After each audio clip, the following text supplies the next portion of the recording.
আসসালামু আলাইকুম। আমি মোহাম্মদ আবদুল্লাহ। তো আজকে আমার ঘটে যাওয়া হয়তো সামান্য কিছু কথা আপনাদের মাঝে শেয়ার করতে চাই। আমার বাড়ি বরিশাল বিভাগে বরগুনা জেলায়। তো আমি সৌদি আরব সর্বপ্রথম যখন আসি, আসার পরে প্রায় 2 মাস 2.5 মাসের মতো বসা, কিন্তু তার মধ্যেও আমি প্রায় 18 থেকে 19 দিনের মতো কাজ করছিলাম একটি খেজুর ফ্যাক্টরিতে, খেজুরের কাজ। তো ওই সময় আমার, এখন বর্তমানে পরিস্থিতি যতটা খারাপ যাইতেছে ওই সময় কিন্তু আমার অত খারাপ যায় নাই। আমার জীবনে আমি বহুত শিক্ষা পাইছি। আর এই শিক্ষা বা এতটুকু বুঝতে পারছি সৌদি আরব আসার পরে। তো এরকমের হাজারো প্রবাসী আছে সেম আমার মতো, কিন্তু হয়তোবা অনেকে এগুলো বলতে পারে না, বা অনেকে বলতে পারে ফেসবুকে বা ইউটিউবে। তো আমি বেশ কয়েক জায়গায় ইকামার জন্য টাকা দিছি বলতে ইকামার জন্য মানে করতে চাইছি, কিন্তু পারি নেই। একজনকে আবার বিশ্বাস করে আমি টাকাও দিছি, কিন্তু হয়তোবা সে আমার সাথে প্রতারণা করছে। যে কোনো দুর্ভাগ্যবশতে আমার আকামা হয় নাই বা আমি করতে পারি নাই। এবং আমি যে মুদিরের সাথে আসছিলাম তারাও আকামা করে দেয় নাই। এদের মস্তায় সমস্যা ছিল নাকি, এই জন্য পারি নাই। এরপরে আমি এখন বর্তমানে প্রায় 4 মাসের কাছাকাছি কোনো কাজ নাই।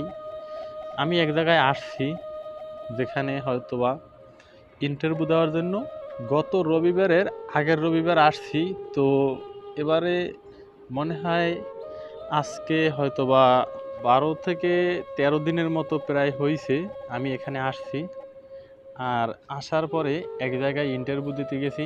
প্রথম একদিন গেছি, যাওয়ার পরে পরের দিন বলছে যে কাগজপত্রিতে সমস্যা হয়েছে, হয় নাই।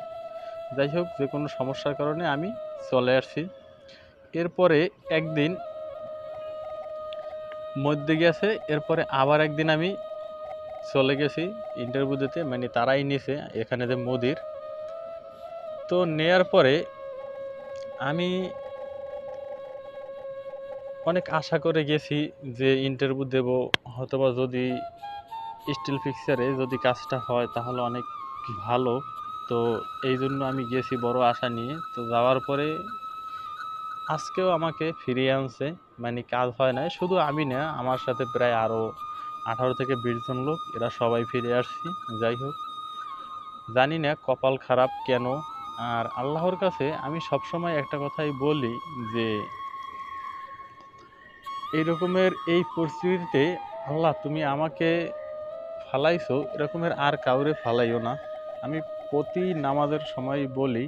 আর আরও একটি কথা বলি যে আল্লাহ ধৈর্য দাও এবং যেন সহ্য করতে পারি। তো আমি জানি না, প্রথমত সৌদি আরব আসার পরে প্রায় 2.5 মাস বসা, এর ভিতরে 18-19 দিনের মতো কাজ করছি। এরপরে আমি একটা কোম্পানিতে ঢুকি। ঢোকার পরে ওই কোম্পানিতে প্রায় 1 বছরের মতো কাজ করি। বেশ ভালো কিছু টাকা হয়, কিন্তু টাকাগুলো আকামার জন্য নিয়ে নেয়। যাই হোক, আমার আকামা লাগে প্রায় 14,000 রিয়ালের মতো, যার বাংলার হিসাব করলে প্রায় 4 লাখের কাছাকাছি। আর এই জন্য এই সৌদি আরবে যারা বড় মৎস্য চায় তারা হয়তোবা ভালো কিছু করতে পারে না। আমি এখন বর্তমানে যতটা কষ্টে আছি তা বলে বোঝাতে পারবো না। আল্লাহ তাআলা আমাকে আরও শক্তি দেউক, ধৈর্য ধরার, এইটাই আমি চাই। এবং আমার জন্য দোয়া করবেন সবাই। আর যদি সৌদি আরব আসতে চান, আমি মনে করি সব থেকে খেজুরের যে বাগানের কাজগুলো ওইগুলোতে আসবেন, অথবা তাও যদি না পারেন যে কোনো কোম্পানি, এইগুলোতে আসবেন। আর অনেক মা বোনেরা হয়তো আমার এই ভিডিওটি দেখছেন, তাদের উদ্দেশ্যে বলতে চাই যে অবশ্যই আমার জন্য দোয়া করবেন যেন আমি ধৈর্য ধরে থাকতে পারি। আমাদের পরিবারের টোটাল 8 জন সদস্য। তো আমি সবার ছোট, এবং আমি এখন পর্যন্ত বিবাহ করিনি। আমার আব্বু মারা গেছে প্রায় 3 সাড়ে 3 মাস প্লাস, আরও বেশি হবে, প্রায় 5 মাসের মতো হবে। তো এরপরে সংসারে আমরা 4 ভাই এবং 4 বোন। আল্লাহর রহমতে আব্বু থাকতেই বিবাহ দিয়েছে।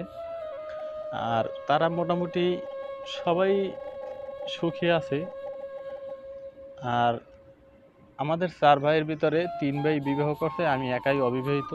আর আমি এরপরে সৌদি আরব আসি। আসার পরে আমার জীবনে এত বড় শিক্ষা আমি কখনো কোনোদিন পাই নাই।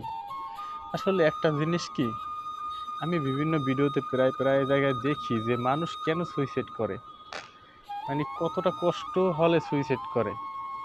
তো আল্লাহ যা করে বান্দার মঙ্গলের জন্যই, একটা কথাই আছে না। তো আমি বিবাহ করি নাই, এই জন্য হাজারো শুকরিয়া। যদি বিবাহ করতাম তাহলে তো আরও চাপ থাকতো। মোটামুটি ওই রকমের টাকা পয়সা দেয়া লাগে না, কিন্তু তারপরও বাবা মারা যাওয়ার পরে হালকা পাতলা তো অবশ্যই লাগে। আর আমি মাঝে মধ্যে যদি পারতাম তাহলে হয়তো বা দিতাম, কিন্তু এই প্রায় 4 মাসের মতো বসা, 4 মাসের ভিতরে হয়তো বা চাইলেও পারি না। আর তাদের সাথে কথা বললে হয়তো বা ওই রকমের আগের মতো হয় না কথা। এক কথায় কি বলবো বোঝাতে পারি না। মানে কথা বলতে বলতে মানে আমার অনেক কিছু স্মৃতি মনে পড়ে গেল। আর আমি আর চাই না কথা বলতে, কারণ আমার নিজেরই খারাপ লাগতেছে। আর এক কথায় কিভাবে বলবো, মানে খুব কান্না পাইতেছে।